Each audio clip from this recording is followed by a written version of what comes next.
আপনারা মৃতদের দিয়েছেন 2 লক্ষ করে টাকা, আর আহতদের দিয়েছেন 15,000 করে টাকা। লজ্জা লাগে না? এরপরেও আপনারা এইসব করেন। আপনি শুভেন্দু অধিকারী, আপনার কাছে এই হাউস চিরকালের জন্য কৃতজ্ঞ থাকবে।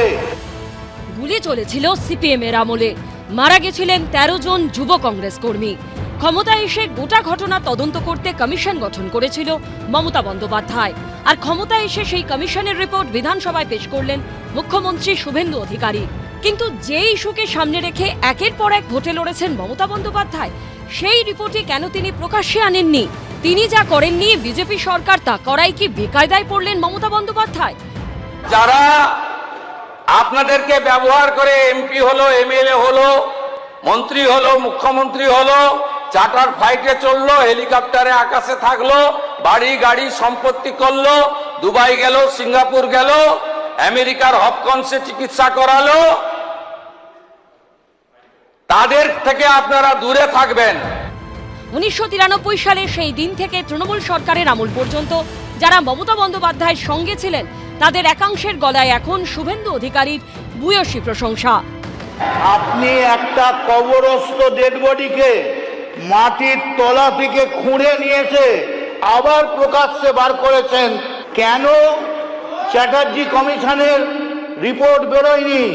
এর জবাব শুধু আপনি নয়, সারা পশ্চিম বাংলার কোটি কোটি মানুষ জানতে চায়। এবং যখন আপনি তুলেছেন, আপনি হোয়াইট পেপার বার করুন। আমরা চাই বিচার হোক, কারণ আমিও সাক্ষ্য দিয়েছিলাম। মমতা বন্দ্যোপাধ্যায়ের উপর আক্রমণ, শহীদদের প্রাণহানি, এত মানুষ আহত, ফলে এখানে জ্যোতি বসুর সরকার ছিলেন তখন। এখন যারা সরকারে এসছেন তারা তাদের অবজারভেশনের কথা তারা বলতে পারেন, সেটাও একজন অবসরপ্রাপ্ত বিচারপতিকে দিয়েই হয়েছে। 21শে জুলাইয়ের আগে কমিশনের রিপোর্ট নিয়ে এখন তপ্ত রাজনীতি। মমতা বন্দ্যোপাধ্যায় তো মুখ্যমন্ত্রী যখন ছিলেন করেননি প্রকাশ। এটা অন্যায় করেছেন, করেননি। তার কারণ তার নেতৃত্বে আন্দোলন হলো বলছেন তিনি, অথচ তিনি ক্ষমতায় এসে এই কমিশন গঠন করার পর কমিশনের রিপোর্ট তিনি পাবলিশ করলেন না। এটা জনমানসে তো বিরূপ প্রতিক্রিয়া তৈরি হয়েছিল।